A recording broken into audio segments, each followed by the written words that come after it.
वो पटना उच्च न्यायालय के न्यायमूर्ति श्री टीबी बैजंत्री के न्यायालय में बहस चल रही थी और उन्हीं के न्यायालय में उन्हीं के साथ बहस हुई थी जी। हिंदी अंग्रेजी को लेकर। तो ये सर सुप्रीम कोर्ट के बारे में भारत के Do you संविधान think के that I अनुच्छेद will understand? 226 और 27 के अधीन You are reading in Hindi. Do you think that I will understand? Why you want to read unnecessary? वही जो किताब हुजूर को हमने दिया है उसका हिंदी अनुवाद प्रकाशित हुआ है विधि साहित्य प्रकाशन विधायी विभाग से। तो हुजूर पैरा 101 और 102 हुजूर देखा जाएगा उसमें इसी का अंग्रेजी है। Sorry, again you are submitting in Hindi. I am not able to understand. तो हुजूर यही तो रोना है, हम भी अंग्रेजी नहीं समझ रहे। ये देश की भाषा है और देश की भाषा में अगर आवेदन करने से आप रुकिएगा तो ये तो अपराध है, राजद्रोह का अपराध बनता है। नमस्कार दर्शकों, स्वागत है आप सभी का स्वदेश लाइव के इस खास वीडियो में।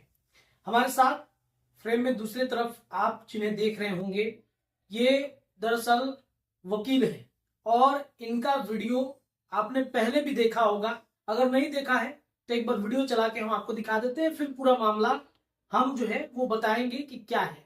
ये वीडियो आप देखिए, उसके बाद आप आगे की चर्चा में जुड़िएगा। कि भारत के संविधान के अनुच्छेद 226 और 27 के अधीन You are reading in Hindi. Do you think that I will understand? Why you want to read unnecessary? वही जो किताब हुजूर को हमने दिया है उसका हिंदी अनुवाद प्रकाशित हुआ है विधि साहित्य प्रकाशन विधायी विभाग से। तो हुजूर पैरा 101 और 102 हुजूर देखा जाएगा उसमें इसी का अंग्रेजी है। Sorry, again you are submitting in Hindi. I am not able to understand. तो हुजूर यही तो रोना है, हम भी अंग्रेजी नहीं समझ रहे हैं ठीक से। Oh, good. तो If you are keep on arguing the matter in Hindi, I am not able to understand. With reference to para 138 of the full bench decision, you are required to furnish translated version. तो You are not complied my previous order, तो therefore I have rejected your claim. तो इसीलिए तो उसको वापस लेने के लिए हमने आईए फाइल किया। हमारा ये है वैसी उसी फुल बेंच का डिसीजन को देख करके Sir, Office- take up this matter and test before the LPA bench. LPA bench हुजूर हम जाएंगे जब हुजूर No, I have full rejected your petition. नहीं रिजेक्टेड तब फुल बेंच के लाइट में हुजूर रिजेक्ट करना है। With reference to 138 full only. Bench Hindi के पक्ष में है। वो जो है 139 जो है वो फुल बेंच के माननीय एक न्यायमूर्ति का विचार है। फुल बेंच का जो आदेश है वो 79 में है, 79 में स्वर्ण सिंह बग्गा केस संपुष्ट हुआ है। Sorry, Mister, please, why don't you try test my order before the LPA bench? Your case is already over. I have called the next case. नहीं तो बिना सुने हुए हुजूर आगे बढ़ने का नियम नहीं है। पहले सुन करके हुजूर को आगे बढ़ना है। हाँ। इस तरह से मतलब आज से हिंदी में नहीं हो रहा। आज भी पटना हाई कोर्ट में सब न्यायमूर्ति सुन रहे हैं। अब हुजूर कह रहे हैं कि अंग्रेजी अनुवाद आप ही दीजिए। Sir, हम तो कह रहे हैं कि अनुवादक विभाग से मांग लिया जाए। Full bench अनुवादक decision। विभाग यहाँ है, आजादी के पहले से है। उनको जो तनख्वाह मिलता है उसमें हमारा हिस्सा है। हमारा तो आपने ये वीडियो देखा।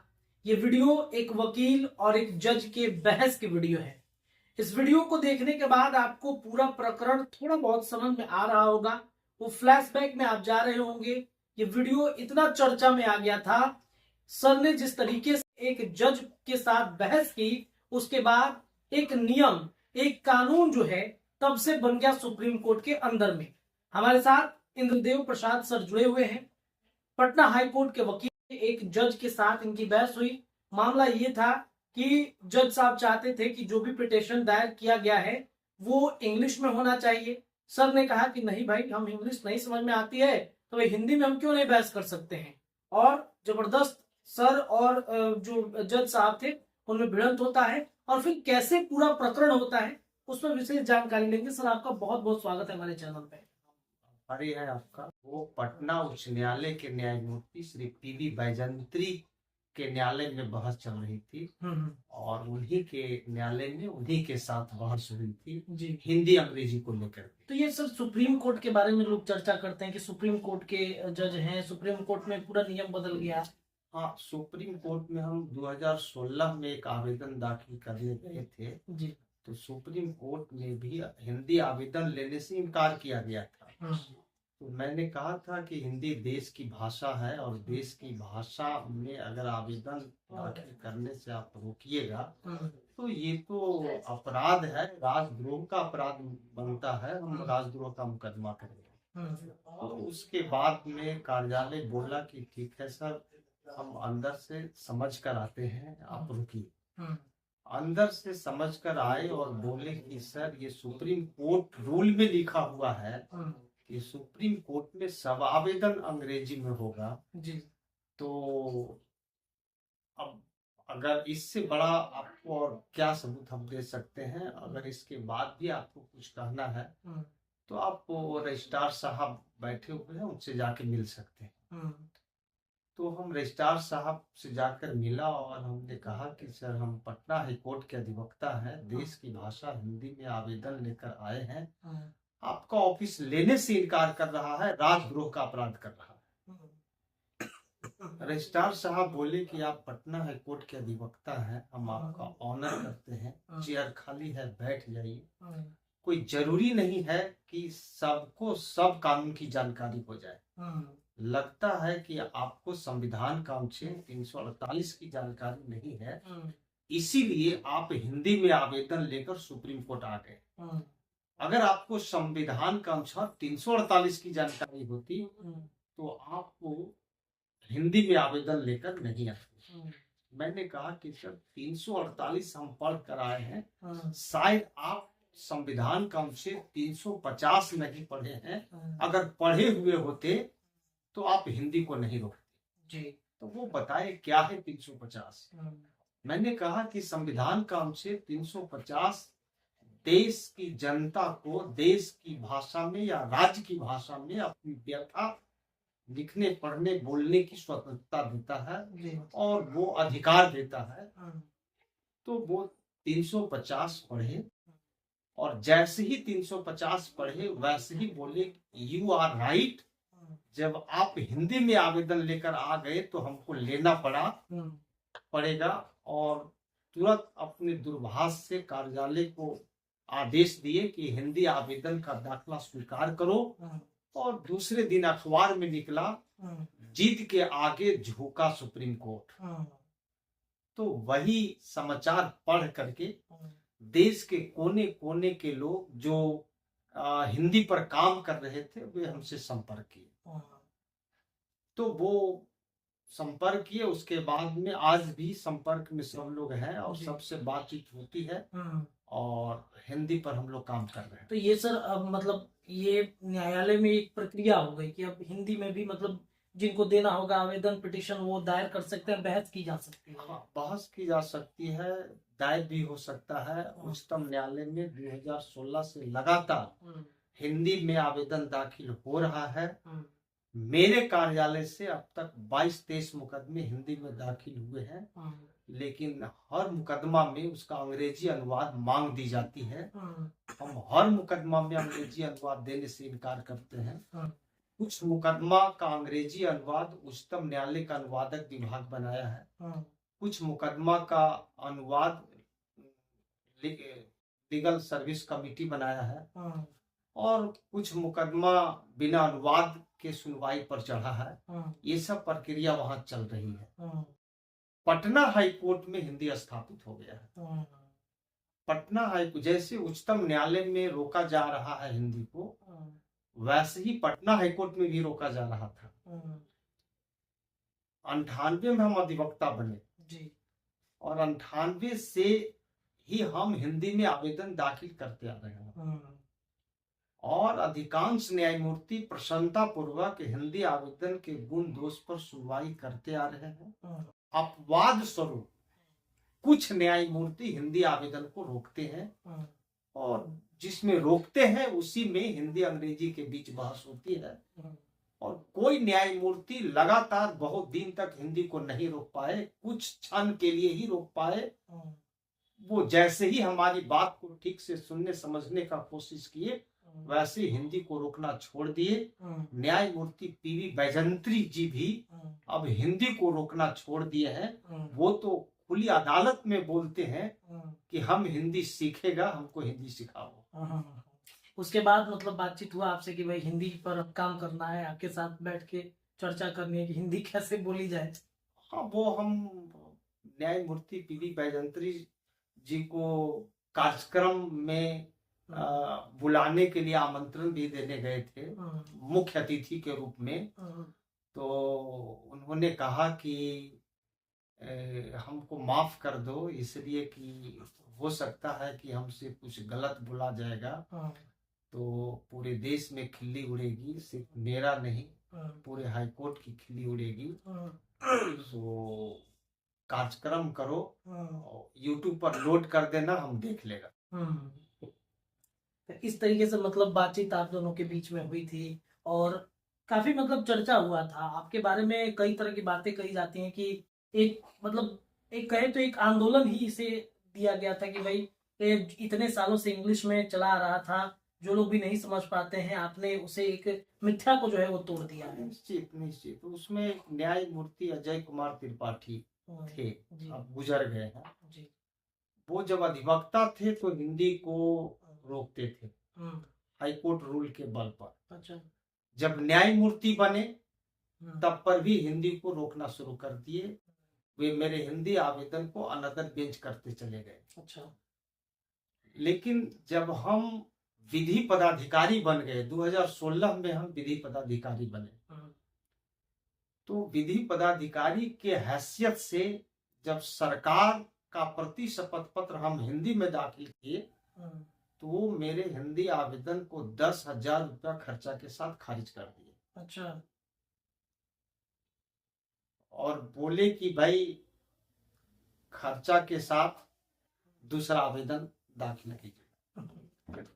तो हमने अपने, जैसे हम अपना निजी वकील को कहते थे कि हिंदी में ही दाखिल कीजिए, वैसे सरकारी वकील को भी हमने सुझाव दिया कि न्यायमूर्ति श्री पीवी बैजंत्री का जो आदेश है वो हिंदी विरोधी है और उस आदेश को मानना ठीक नहीं होगा। उस आदेश के खिलाफ एक आईए दाखिल करना अच्छा होगा। और हमने लिखित सुझाव दिया कि उस आदेश के खिलाफ आईए दाखिल कीजिए। सर एक चर्चा ये है कि कई सारे केसेस सर आपने सॉल्व किए हैं, क्राइम केसेस सबसे ज्यादा आपने सॉल्व किए हैं, कई बड़े मंत्री नेताओं के केसेस सॉल्व किए हैं। अब तक कितने केसेस सॉल्व किए हैं आपने? हमको तो लगता है कि पूरा याद तो नहीं है, लेकिन अभी जो ताजी मामला है जो आप बताए हैं, जी जी जी। अभी एक विधायक हैं फतेह बहादुर सिंह। अच्छा अच्छा। वो डेहरी के विधायक। जी जी जी। वो एक नगर परिषद के अध्यक्ष के खिलाफ कार्रवाई शुरू किए थे। वो कार्रवाई इसलिए शुरू किए थे क्योंकि वो गलत जाति प्रमाण पत्र को उपयोग में लाकर सभापति का पद हड़प लिए थे। अच्छा। तो जनता के तरफ से आवाज उठी थी, जनता लिखा पढ़ी की थी, कहीं से कोई कार्रवाई नहीं हुआ। तो जनता विधायक जी के पास गई कि इस तरह का मामला है, इसको अपने स्तर से आप देखिए। तो वो विधायक जी हमारे पास आए थे उस मामला को लेकर के और बोले कि एक विधायक होकर हम क्या कर सकते हैं, कुछ कानूनी रास्ता है तो बताइए। तो हमने कहा कि इस मामले के खिलाफ लिखा पढ़ी कीजिए, आप राज्य निर्वाचन आयुक्त में आवेदन दीजिए, आप मुख्य सचिव के पास आवेदन दीजिए, आप हाईकोर्ट में PIL फाइल कीजिए, वो रास्ता है। तो मेरे कहने पर वो हमको वकालतनामा दी और फिर हमारे देख रेख में वो लड़ाई लड़ना शुरू किए। तो राज्य निर्वाचन आयुक्त ने जो हमने आवेदन दिया उसका निष्पादन नहीं हो रहा था, तो एक PIL दाखिल करने का सुझाव दिया। वो PIL दाखिल किए और उस PIL में आदेश हो गया आवेदन का निष्पादन करने का।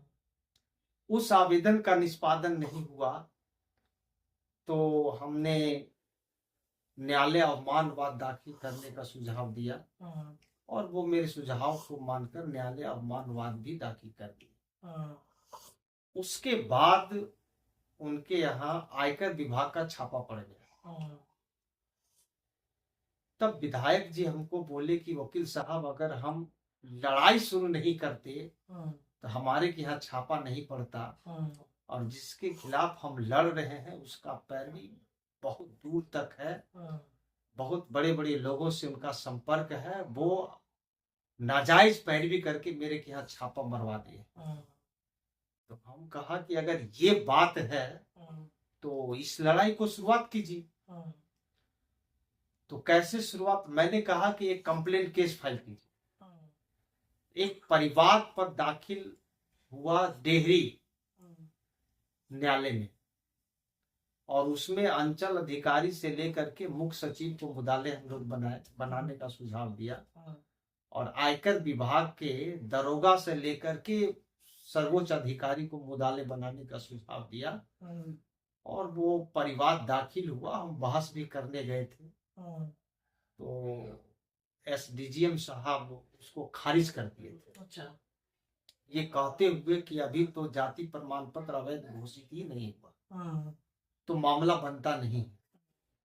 तो उसके खिलाफ एक आपराधिक पुनरीक्षण हमने दाखिल करने का सुझाव दिया, और वो पटना हाई कोर्ट में दाखिल हुआ, और उसमें आयकर विभाग और सारे जितना मुदाले सबको बना है सबको नोटिस हो गया हाई कोर्ट से, और पीछे हटना पड़ा। हाँ, वो अभी चल रहा है। अच्छा, अभी प्रकरण है। हाँ, प्रकरण है, वो अभी चल रहा है।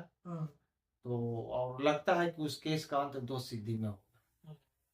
सबसे मजेदार केस कौन सा रहा? अब तक आपने कई केसेस सॉल्व किए हो, तो कुछ ऐसा मजेदार किस्सा इसके बाद, वो जो सर के साथ जो भी बहस हुआ उसके बाद भी कोई ऐसा किस्सा, या उसके पूर्व का कोई ऐसा किस्सा जो काफी मजेदार रहा हो? सबसे मजेदार तो अभी जो जब सबसे जो ताजा है जी, वो जो हमको अजय कुमार त्रिपाठी का जो मामला था जिसमें हमको वो रोक दिया, वो सबसे ज्यादा रोचक है और देश के लिए सबसे ज्यादा लाभदायक है, इसलिए उसी को हम आपको बताते हैं जी। तो उसमें हमने उनको आदेश को रिकॉल करने का आवेदन देने का सुझाव दिया। वो रिकॉल का आवेदन दाखिल हुआ। 8/8/2016 को बहस पर चढ़ा। मैंने जैसे ही कहा कि श्रीमान के आदेश के अनुपालन में पुनः हिंदी में प्रतिशपथ पर दाखिल हुआ है, अधिरोपित खर्च 10,000 रुपया माफी के लिए आइए दाखिल हुआ। तो वो बोले कि आइए दाखिल हो गया। हम बोले जी हाँ श्रीमान जी आइए दाखिल, तो खर्च बढ़ जाएगा, 10 के 20 देना पड़ेगा। मैंने कहा कि बिना बहस सुने हुए अगर खर्च बढ़ाने का मन बनाए हुए हैं तो धमकी काहे के लिए दे रहे हैं? इसीलिए कि हम आपके डर से बहस करना बंद कर देंगे। आपका फैसला अंतिम नहीं है, दुगना तिगना चौगना जितना मन करेगा कर दीजिएगा, लेकिन पहले आप हमारा बहस सुनिए। कब बोले कि लड़ने के लिए आए हैं कि बहस करने के लिए आए हैं? मैंने कहा कि सर हम लड़ने के लिए नहीं आए हैं, बहस करने ही के लिए आए हैं, और पूर्वाग्रह का जो साक्ष्य हमारे पास है वो हम उसका स्मरण कराने के लिए आए हैं। आप जब अधिवक्ता थे तो हिंदी को रोक रहे थे, और जब से न्यायमूर्ति बने हैं तभी से हिंदी को रोक रहे हैं, और हमारे अनेकों मुकदमा को आपने अनदर बेंच किया है। अगर आप निष्पक्ष हैं तो इस मुकदमा को भी अनदर बेंच कर दीजिए, आपकी निष्पक्षता पता चल जाएगा। तो वो आदेश की एक कॉल महाधिवक्ता विधि सचिव और महाधिवक्ता को बुलाकर कह दिए कि इंद्रदेव प्रसाद को मेरे अदालत में मत भेजिएगा, कोई चलता फिरता वकील को भेज दीजिएगा, हम उसी से पूछकर अपना काम चला देंगे। इंद्रदेव प्रसाद बहुत काबिल वकील है, उतना काबिल वकील हमको नहीं चाहिए। और उनके मौखिक आदेश के अनुपालन में उस समय महाधिवक्ता रामबालक महतो जी वो एक लिखित आदेश निकाल दिए कि आपके पास जो भी मुकदमा है सब वापस कर दीजिए। लेकिन हमने वापस नहीं किया। हमने उनको एक पत्र दिया कि न्यायमूर्ति अजय कुमार त्रिपाठी का जो मौखिक आदेश है वह अधिवक्ता अधिनियम की धारा 30 के उल्लंघन में है, संविधान का अनुच्छेद 1906 के उल्लंघन में है, और उसी के अनुपालन में आपका आदेश है, इसलिए आपका आदेश अवैध है, आप अपना आदेश वापस लीजिए। तब महाधिवक्ता रामबालक महतो जी बोले, एक जज ने कुछ कह दिया तो उनके सम्मान में एक आदेश निर्गत कर दिया, काम करते रहो, हम अपना आदेश वापस कर लेंगे। तो उनके मौखिक आदेश से हम काम करते रह गए। 1 माह के बाद एक दूसरा पत्र निकल गया कि आपसे ब्रीफ लौट मांगे, आपने ब्रीफ नहीं दिया, आपने महाधिवक्ता कार्यालय के आदेश का उल्लंघन किया। एक बार फिर हम निवेदन करते हैं कि आप महाधिवक्ता कार्यालय के आदेश का पालन कर दीजिए। तो मैंने फिर उनको एक पत्र दिया कि हम तो आपकी सहमति से काम कर रहे हैं, आपने कहा था कि पत्र रिकॉल करेंगे, तो उल्लंघन का चिट्ठी कैसे निकल गया? तो रामबालक महतो मेरे सामने कार्यालय को बुलाए, जटाशंकर जी, और पूछे कि हमने तो कहा था रिकॉल का चिट्ठी बनाने के लिए, तो उल्लंघन का चिट्ठी कैसे बन गया? तो कार्यालय का प्रभारी वो जो थे जटाशंकर जी, वो उनको बताए कि सर आपने कहा था कि प्रधान एजी ललित किशोर जी से रिकॉल का चिट्ठी बनवा लीजिए, और मैंने उनको जाकर कहा रिकॉल का चिट्ठी बनाने के लिए। वो हमसे बोले कि उल्लंघन हुआ है तो रिकॉल कैसे बनेगा, तुम जाओ, हम उनसे समझ लेंगे। तो वो आपसे समझे कि नहीं समझे ये हमको मालूम नहीं है। वो उल्लंघन का चिट्ठी बनाए, हम फाइल लाए, आप दस्तखत किए, और आप बिना पढ़े हुए दस्तखत कर दिए सर, तो हम क्या करें?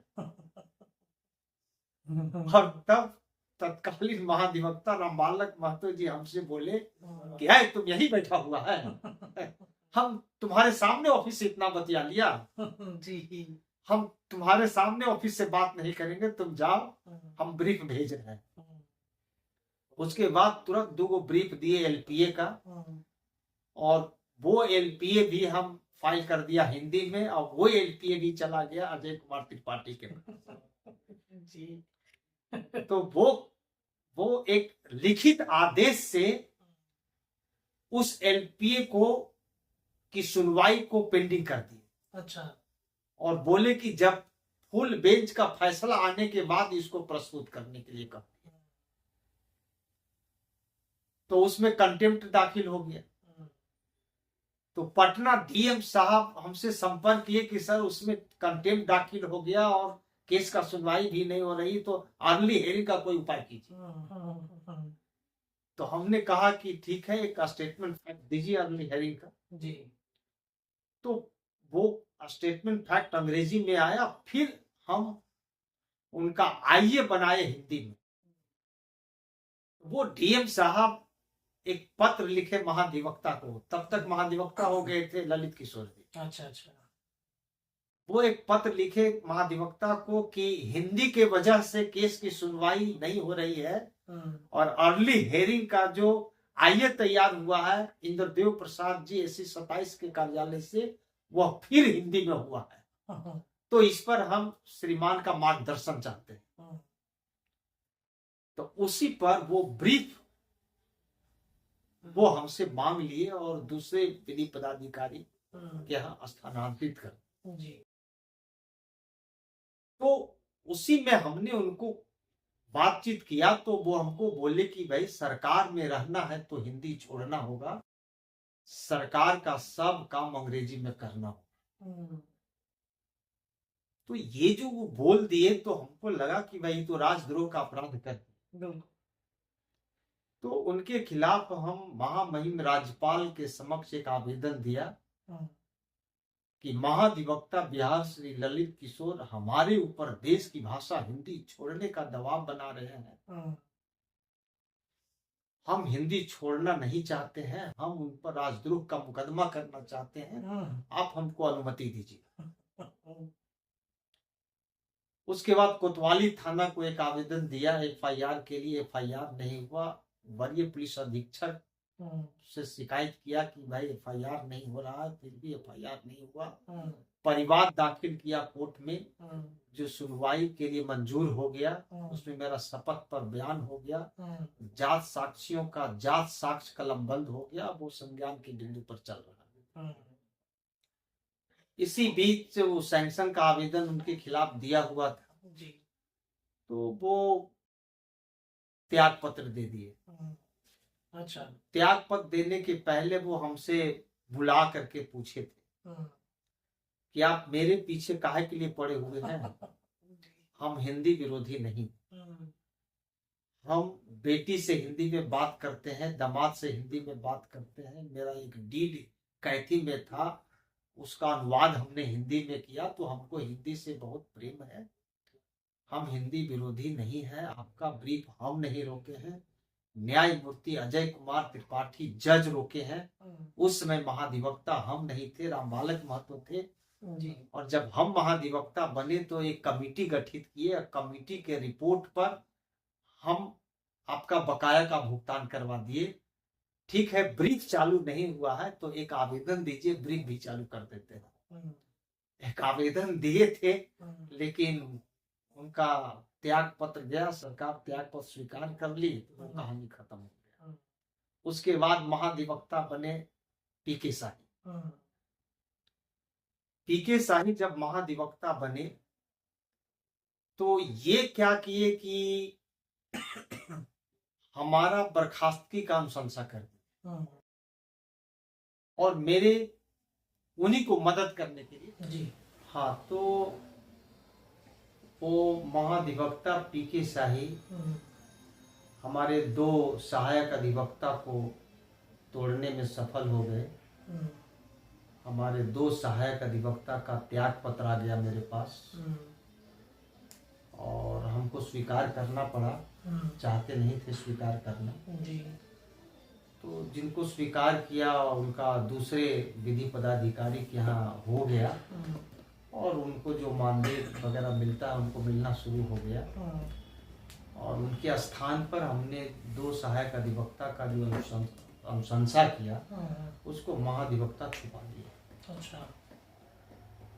इतना ही नहीं, हाँ इतना ही नहीं, वो जो बर्खास्तगी का अनुशंसा किए उसके समर्थन में एक फर्जी विमुक्ति आदेश कहीं से बनवा लिए। अच्छा। और उस फर्जी विमुक्ति आदेश को उपयोग में लाकर मेरे नाम से आवंटित सरकारी कुर्सी टेबल को महाधिवक्ता कार्यालय से हटा दिए। वे उस फर्जी विमुक्ति आदेश को उपयोग में लाकर मेरा मासिक सेवा शुल्क और मेरे सहायक अधिवक्ताओं का मासिक सेवा शुल्क को लेने से, उसका पावती देने से संबंधित कर्मी को मना कर दिया। अच्छा। वे उसी फर्जी विमुक्ति आदेश को उपयोग में लाकर हमको और हमारे सहायक अधिवक्ताओं को महाधिवक्ता कार्यालय में बैठकर कार्य कर्तव्य का निर्वहन करने से रोक दिए, बैन कर दिया गया। जी। वे उस फर्जी विमुक्ति आदेश का उपयोग करके CWJC और ओरिजिनल क्रिमिनल मिसलेनियस केस को खारिज करवा दिए। अच्छा। वो उस फर्जी विमुक्ति आदेश का उपयोग आपराधिक परिवाद पत्र संख्या 7141C 2024 में भी कर लिए और उस फर्जी विमुक्ति आदेश को पुलिस निरीक्षक सह थाना अध्यक्ष कोतवाली पटना असली विमुक्ति आदेश समझकर अपना प्रतिवेदन न्यायालय में समर्पित कर दिए। उस प्रतिवेदन के खिलाफ हम वरिष्ठ पुलिस पदाधिकारी के पास आवेदन दिए हैं। अनुमंडल पुलिस पदाधिकारी मध्य पटना के पास आवेदन दिए, उसका कॉपी पुलिस अधीक्षक मध्य पटना को दिए, उसका कॉपी वरीय पुलिस अधीक्षक पटना को दिए, पुलिस महानिरीक्षक केंद्रीय क्षेत्र पटना को दिए, पुलिस महानिदेशक बिहार पटना को दिए और गृह सचिव बिहार सरकार पटना को दिए। ये पूरा प्रकरण अभी चल रहा है? वो अभी चल रहा है। जब हम पता लगाए पुलिस महानिदेशक कार्यालय से कि मेरे आवेदन पर क्या हुआ, तो वहां कार्यालय बोला कि सर आपके आवेदन को कार्रवाई के लिए आईजी के पास भेज दिया गया है। आईजी के पास गए, बोले कि आपके आवेदन को मध्य एसपी के पास भेज दिया गया है। मध्य एसपी के पास गए तो बताया कि आपके आवेदन को अनुमंडल पुलिस पदाधिकारी मध्य पटना के पास भेज दिया गया है। और उनके पास गए तो कहा गया कि आपका आवेदन थाना अध्यक्ष कोतवाली के पास कार्रवाई के लिए चला गया है।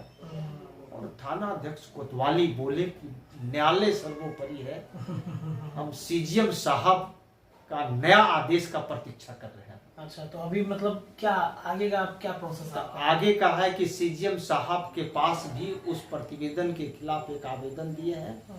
वहां सुनवाई हुई है 19/12/2024 को।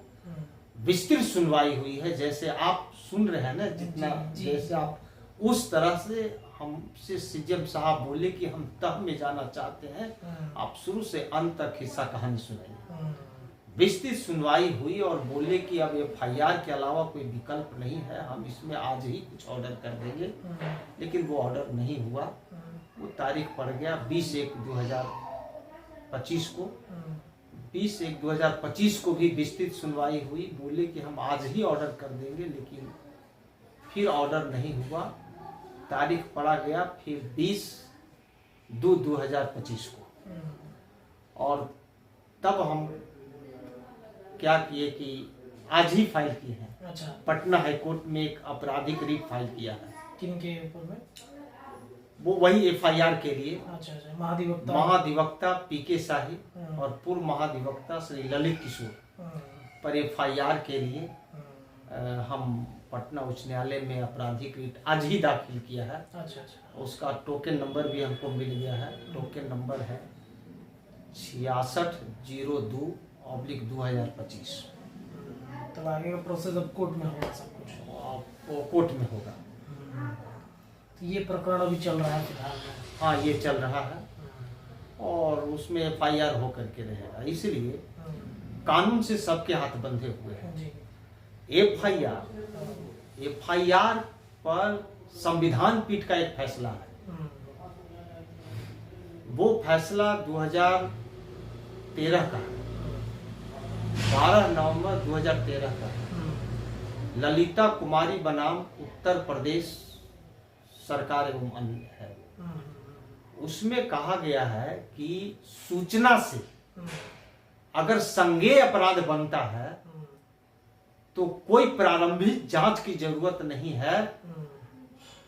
एफआईआर करना बाध्यकारी है, करने के लिए बाध्य है संबंधित पुलिस अधिकारी। तो हमने जो सूचना दिया पुलिस को, उससे संज्ञेय अपराध बनता है जी। तो उनको एफआईआर दर्ज करके जांच करना था। तो एफआईआर दर्ज नहीं कर रहे हैं इसलिए कि महाधिवक्ता पर एफआईआर कर रहे हैं। तो उन्होंने अपना जो रिपोर्ट दिया है उसमें लिखा है कि महाधिवक्ता के खिलाफ संज्ञान पूर्व अनुमति आवेदन महामहिम राज्यपाल के विचारणार्थ लंबित है और जब तक लंबित है तब तक एफआईआर करना उचित नहीं है।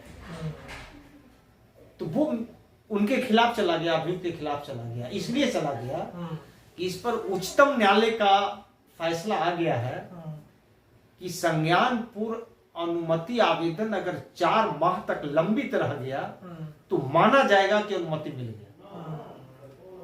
और नया कानून में भी इस बात को जोड़ दिया गया है कि अगर संज्ञान पूर्व अनुमति के लिए आवेदन दिया जाता है तो 120 दिन में सरकार को निर्णय ले लेना है। अगर सरकार नहीं लेती है तो माना जाएगा कि अनुमति मिल गया। तो वो बिंदु अभियुक्त के खिलाफ चला गया, मेरे फेवर में हो गया। जी। और दूसरा बिंदु वो दिए हैं कि ये विधि पदाधिकारी के पद से पदमुक्त हो गया। तो वो बिंदु भी अभियुक्त के खिलाफ चला गया, मेरे फेवर में हो गया। इसलिए कि वो जो विमुक्ति ऑर्डर न्यायालय में वो दाखिल किए हैं वो फर्जी है। कैसे फर्जी है वो हम सीजीएम साहब को भी बता दिया है, वरिष्ठ पुलिस पदाधिकारी को भी बता दिया है। वो जो कोर्ट में दाखिल हुआ है जी। वो सरकार के किसी सचिव द्वारा हस्ताक्षरित नहीं है। उसमें सरकार के किसी सचिव का पत्रांक दिनांक नहीं है। वो विमुक्ति आदेश का एक प्रारूप है, और जिस तरह का प्रारूप दाखिल हुआ है उस तरह के प्रारूप में मेरा विमुक्ति आदेश निकल ही नहीं सकता है। उस तरह के प्रारूप में हमारे सहायक अधिवक्ताओं का विमुक्ति आदेश निकलता है, जिसकी नियुक्ति हमारे अनुशंसा पर होती है। तो वो एफआईआर हो करके रहेगा। हम जब वकालत शुरू किए थे हिंदी में, तो लोग बोले थे कि हिंदी में अगर वकालत करना है तो आप चले जाइए lower court, Patna high court में नहीं होगा। हम कहा कोशिश करके देखते हैं, और जब कोशिश करके देखे तो इस पर लगातार बदलाव होते गया। पूर्णपीठ का फैसला आ गया, हिंदी विरोधी कानून पर पुनर्विचार करने का फैसला पूर्णपीठ का आ गया, और उस हिंदी विरोधी कानून पर मुख्यमंत्री नीतीश कुमार जी की अध्यक्षता में मंत्रिमंडल की बैठक हुई और उस कानून को बदलने का निर्णय ले लिया गया। चलिए सर, बहुत बहुत धन्यवाद। तमाम विषयों पर बातचीत हो रही थी।